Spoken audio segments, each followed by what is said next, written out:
Recently, Dr. Mike, one of the most popular doctors on YouTube, did his evening skincare routine with Harper's Bazaar, and I'm going to break it down for you today. Let's take a look at the products he used and get the opinion of a dermatologist if it's a good routine or not.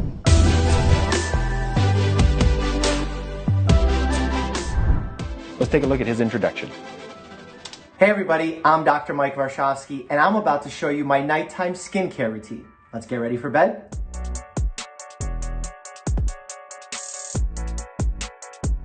By the way, you may be wondering, what the heck is this robe? Well, a friend of mine who makes these personalized robes made this for me as a joke. He saw my scrubs, he's like, I'm gonna make you the same thing but in robe form. I said, well, if I wear a white coat in the hospital, I might as well white robe when I do my nighttime routine. Okay, I'm kind of jealous of the robe. I could definitely do one of those for my nighttime skincare routine. I love that he's got his logo on it and his whole name and family medicine. Like, that's important on a nighttime robe. But it looks good on him, so we'll allow it. My skin takes an absolute beating when I'm in the hospital, when I'm playing sports, I'm outdoors. It dries out, especially as I get older. No one likes to admit that, but being 31 years old, I'm starting to see more dryness, more flaking. This is a wall beard trimmer. And for me, I like to have my facial hair cut quite short, especially when I'm going on television or I'm seeing patients. Today, it's kind of a little bit longer. And why I do it at night, this is really interesting, is because I like for it to grow out a little bit in the morning so I don't look completely baby-faced. It gives you like a little bit of scruff. All right, so he's got a good point there. Depending on the types of activities that you do, you may need to tailor your skincare routine for that. So if you're working outside, you'll need to rely on SPF a lot more than somebody who has an indoor job. I do recommend that you wear SPF every single day, but depending on your occupation and the stresses that you're under, that could expose your skin to different types of ultraviolet light, to environmental toxins and pollutions, and you can tailor your skincare routine around your individual needs. So I'm curious to see what he has in his skincare routine. We're starting out with trimming the beard, and that's the look that he likes to go for. He looks good with it, so let's check out what's next. I like that this trimmer has very fine edges here, so it picks up even the small hairs. And then, even though I don't shave, I do use a bronze shaver to get the little areas underneath here just to clean up so you don't look messy. When it comes to shaving, I think he's got a good approach here. I don't have any idea if he's prone to ingrown hairs or anything like that, but if you are prone to ingrown hairs under the chin or on the back of your neck, there's certain things you want to do to help avoid getting ingrown hairs. So I recommend that you use an electric shaver because it's not going to cut the hair below the surface of the skin. And if you are going to use a razor to shave, I recommend using a razor with fewer blades in it, so like a one-blade shave razor. That's my personal favorite, or something else equivalent to that. Safety razors are great for that reason, even though there might be a little bit of a learning curve to it. And then always shave with the grain. You don't want to start especially by going against the grain. If you want a little bit closer shave and you prefer shaving with a razor, shave with the grain, and then you can do a second pass going across the grain. And then if you need an even closer shave, or that's the feel that you want, go ahead and lather up again, and then you can go against the grain. But stick with that one blade so it's not lifting the hair and then cutting it so that it falls below the surface of the skin. Keep it simple, and then I hit the cleansing gel. Step one, get the face nice and wet with a little water. Okay, so cleansing the skin is great just after shaving is perfect. He's using the Good Molecules Rose Water Cleansing Gel. So this is a really nice gentle cleanser. I'm a big fan of gentle cleansers. I occasionally will use like a salicylic acid cleanser in the shower if I'm battling a little bit more acne, but overall I prefer gentle cleansers. And this one comes in at a great price point. It retails for $12. So I'm glad that he's picking products that are really affordable for just about anybody. Get a little two-pump action in there. I'm also not a fan of showering at night, unless I just went to the gym. I like to shower in the morning so I can get the hair care routine going. I'm the same way. Look, when it comes to cleansers, I try not to be that picky. Do be careful though, if you're using a cleanser that is exfoliating in nature, you're not using that every day or even twice a day, because exfoliators can actually do damage if you use them too often. So be careful with that. That's a great tip right there. If you're using an active ingredient type cleanser, not a gentle cleanser, but something with salicylic acid or alpha hydroxy acids, beta hydroxy acids, they can be overly drying and end up causing more problems. So I do recommend using a gentle cleanser. If you are going to use an active cleanser, make sure that you're only using that once a day and then use a gentle cleanser at the other time of the day. I do recommend washing your face twice a day. If you're really not very oily and you're not coming home like really sweaty and you want to just splash with water at the end of the day, that's actually okay to do, but just wash your face once a day in that case. Now I'm clean, and a little pink, and a little red, and a little shiny, but that's okay. Hydration time.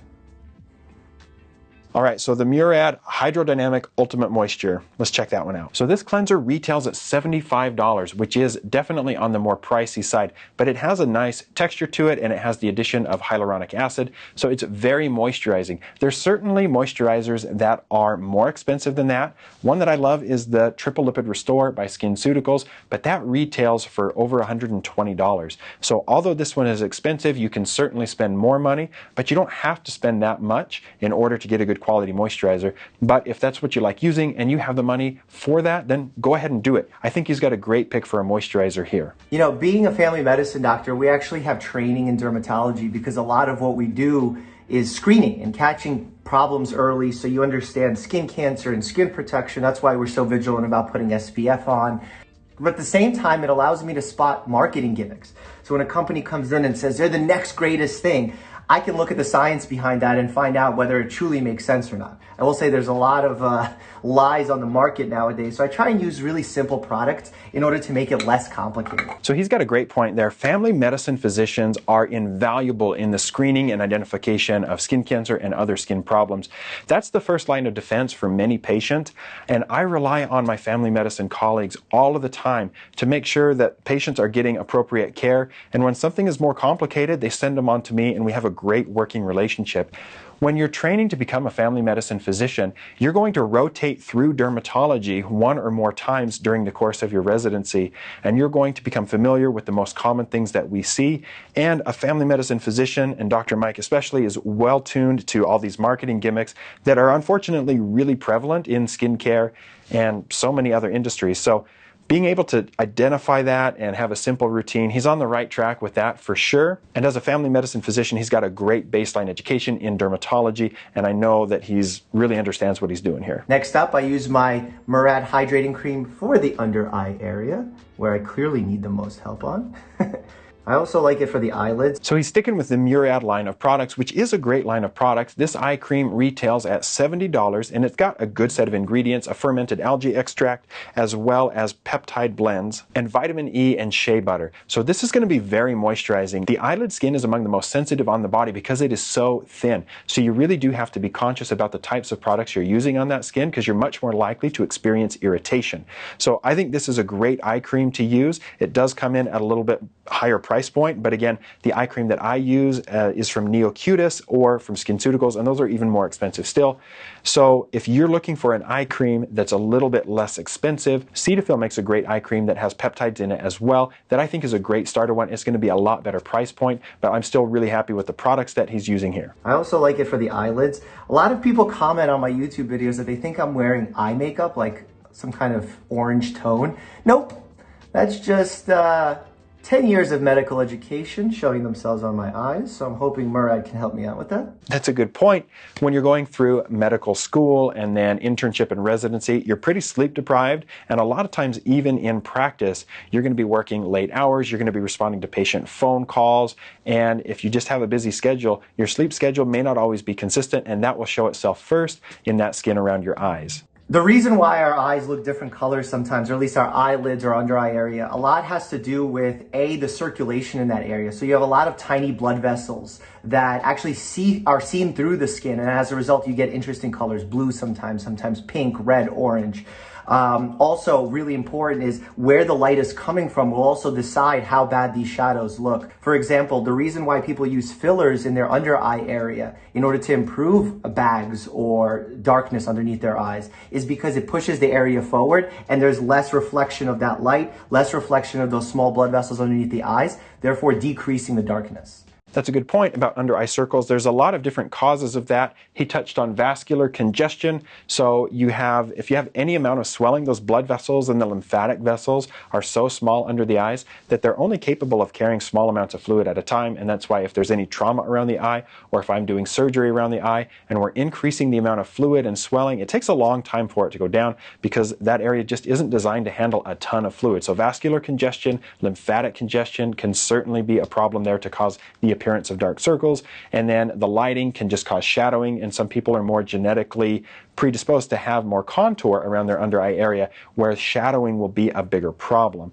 And then if you choose to kind of correct that contour with the use of fillers, you want to go to somebody who's really well educated and trained in doing that. My recommendation is a board certified dermatologist or a plastic surgeon who really understands that anatomy, because you can cause problems there. And in the wrong hands with somebody who doesn't know how to manage complications, the risk of blindness is even possible if that filler goes into a blood vessel. So be very careful if you're pursuing filler. I recommend getting multiple opinions to make sure that's a procedure that's really safe for you. You know, over the last 10 years, I've had certain problems with my skin. And when I was in medical school, I didn't really care that much about it because I was so buried in books or maybe spending very limited time with my friends. Now that I'm spending time talking to you at home or going on television, I need to be careful about my skin because I want to look presentable. And I've tried to take more and more steps in learning about products that are out there, speaking to dermatologists. In fact, a good friend of mine, Dr. Bonasali, is one of the best dermatologists right here, right by my home. And I always ping him if I have any questions or if we get into little arguments about certain skincare routines. It's fun in the medical community to nerd out and talk about these subjects. So his friend, Dr. Bonasali, was actually on my podcast, Between Two Derms.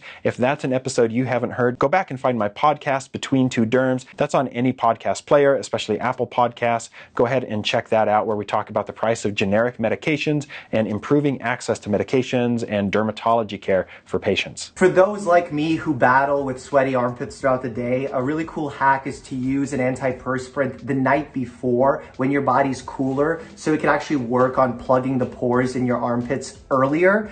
When you apply it in the morning, first thing in the morning, your body temperature may be warmer, you may be sweating already, so it won't be as effective. Remember, the goal of stopping armpit BO, that kind of smell, is really about decreasing the sweat or killing the bacteria there, because as gross as it sounds, the BO is just bacteria farts. So that's a really good tip. If you do have hyperhidrosis or even just a normal amount of sweating under the armpits, it is really helpful to actually use an antiperspirant at nighttime, because as Dr. Mike mentioned, your body temperature is going to be a little bit lower, you're not sweating as much, and so the active ingredients in most antiperspirants are then able to get into the sweat gland. Now, there are concerns that people have voiced on social media that aluminum in some of these deodorants are bad for you, and there's simply no evidence to back that up. So the aluminum containing antiperspirants are among some of the most effective on the market, and I do recommend them for my patients. I don't think it's something that you should have hesitancy in using if that's an issue for you. But if you do have hyperhidrosis or the traditional antiperspirants haven't worked for you over the counter, then go see a board certified dermatologist, because there are other solutions that we can offer. So that is Dr. Mike's evening skincare routine. There was a couple things that I was surprised about. He does keep it really simple. So a good gentle cleanser after a great shaving routine, and then a moisturizer for the face and a moisturizer for the eyes. He used good quality products. The cleanser was really pretty inexpensive and one that I like. And the face cream, the moisturizer, and the eyelid cream, they were a little bit more on the more expensive side, but they're really good products. They're not really heavy with fragrance or anything like that. So he's got good products. I was a little bit surprised to see he's not really using any actives like a retinol, bakuchiol, any AHAs, BHAs. So maybe that's something that he works into his routine, during the week a little bit, or maybe his skin, doesn't really tolerate that so well. Those aren't necessarily essentials though, however, and not everybody needs to be using them, but using a retinol consistently can help to improve the appearance of fine lines and wrinkles or delay the onset of aging. So that's something to consider in your evening skincare routine. You should ease into the use of a retinol, maybe starting every third night, every other night. And then I do recommend putting on a moisturizer after using a retinol. Now, not everybody can tolerate a retinol, and that's okay. There's alternatives out there like bakuchiol. It doesn't have the same potency. It doesn't quite work in the same mechanism, but it does help to fight fine lines and wrinkles. So that is something to consider. Or you can occasionally use peeling solutions at low percentages like alpha hydroxy acids, glycolic acid, lactic acid, and those will help to resurface the skin and to rejuvenate your appearance. Now, we didn't really touch upon his morning routine. That wasn't what we were looking at, but in the morning routine, I like to see an antioxidant serum going on the skin, like vitamin C or Chibula, and there's lots of formulations out there for those. And then putting on that sunscreen. I know that Dr. Mike is a big advocate of sunscreen, so that's the most important thing you can do in your morning skincare routine. He's got a great evening routine. We learned some good things about that. And if you have questions, you can always talk to a board-certified dermatologist. But as we learned, family physicians have great knowledge in dermatology as well and can be a great place to start. And if you have concerns that they can address, then that's a perfect time to go see a board-certified dermatologist as well. I hope you've enjoyed this review on Dr. Mike's evening skincare routine, courtesy of Harper's Bazaar. If you have other topics you'd like me to address, drop your questions in the comments below, and I'll try to answer them there or to create content for you on future videos. Thanks for tuning in. Make sure to hit that subscribe button and the notification bell so you know when new videos drop, and I look forward to seeing you next time.